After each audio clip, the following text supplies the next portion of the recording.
Hi friends, welcome to Kokis cooking channel. இன்னைக்கு நம்ம சேனல்ல ஒரு சூப்பரான இறால் கிரேவி எப்படி ஈஸியா செய்யுதுன்னு பார்க்கலாம். வாங்க வீடியோக்குள்ள போலாம். இப்போ இந்த இறால் எல்லாம் நம்ம கழுவி அது நடுவுல குடல் ஒன்று இருக்கும். அதையும் கட் பண்ணி எடுத்துட்டு மஞ்சள் போட்டு வாஷ் பண்ணி வச்சிருக்கேன். இப்போ இது எப்படி செய்யுதுன்னு பார்க்கலாம். இப்போ முதல்ல ஒரு கடாய் வச்சுக்கலாம். அதில் ஒரு 4 ஸ்பூன் எண்ணெய் சேர்த்துக்கிறேன்.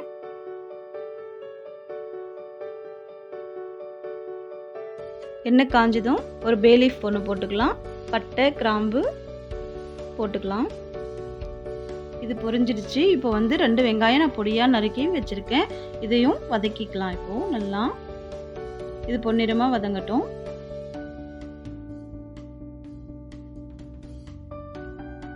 இப்போது ஒரு பச்சை மிளகாய் ஒன்று கட் பண்ணி வச்சுருக்கேன். அதையும் போட்டு வதக்கிக்கலாம். இது கூடவே ஒரு இஞ்சி பூண்டு பேஸ்ட் ஒரு ஸ்பூன் எடுத்துருக்கேன். அதையும் சேர்த்து நல்லா வதக்கிக்கலாம். பச்சை வாசனை போகிற அளவுக்கு வதக்கிக்கோங்க.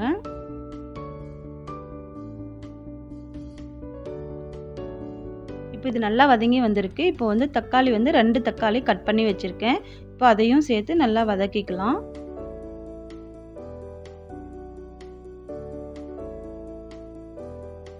தக்காளி நல்லா வதங்கி வரட்டும். அது வரைக்கும் வெயிட் பண்ணலாம்.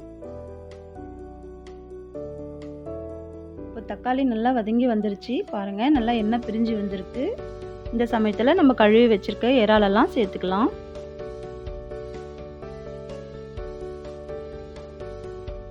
இது நல்லா கலக்கி விட்டுக்கோங்க.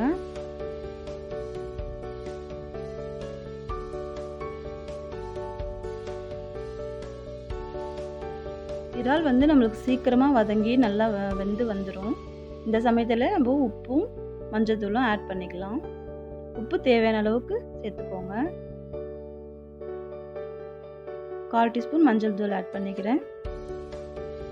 இது நல்லா வதங்கி வரட்டும்.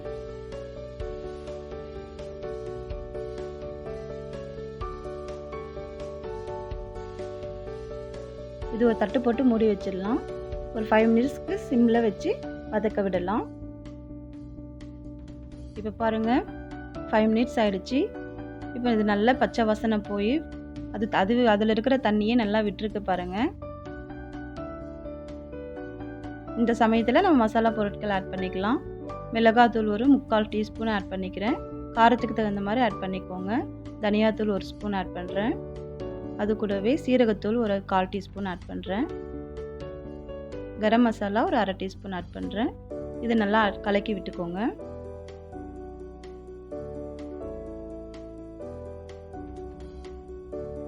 இந்த கிரேவி ரொம்பவே சிம்பிளாக செஞ்சிடலாங்க. இது ரொம்பவே டேஸ்டியாக இருக்கும். மசாலாலாம் நல்லா வதங்கிருச்சு. இப்போ இது கூடவே ஒரு 1/4 டம்ளர் அளவு தண்ணி சேர்த்துக்கிறேன். நிறைய தண்ணி சேர்த்திங்கன்னா ரொம்ப நேரம் ஆகும் கிரேவி ஆகிறதுக்கு. கொஞ்சமாக 1/4 டம்ளர் அளவு சேர்த்தா அதுவே போதும். இப்போ இது ஒரு தட்டு போட்டு மூடி ஒரு 5 மினிட்ஸ் வேக வச்சுக்கலாம்.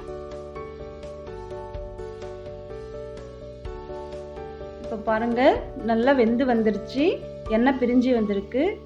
சூப்பராக இருக்குது பாருங்கள். நான் சப்பாத்தி இட்லிக்கு சாப்பிட்ற மாதிரி நான் கொஞ்சம் கிரேவியாக வச்சுருக்கேன்.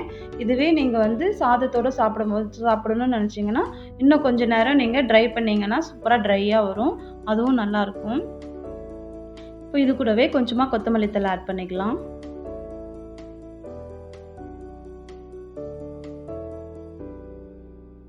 இது நல்லா கலக்கி விட்டுட்டு இப்போ வேறு பவுலில் மாற்றிடலாம்.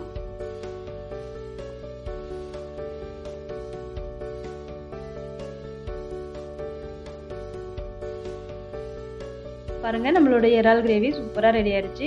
ரொம்பவே ஈஸியாக செஞ்சிடலாம் இந்த ரெசிபி ட்ரை பண்ணி பார்த்துட்டு எனக்கு கமெண்ட் பண்ணுங்கள், லைக் பண்ணுங்கள், ஷேர் பண்ணுங்கள். மறக்காமல் என் சேனலுக்கு சப்ஸ்கிரைப் பண்ணிவிடுங்க. தேங்க்யூ.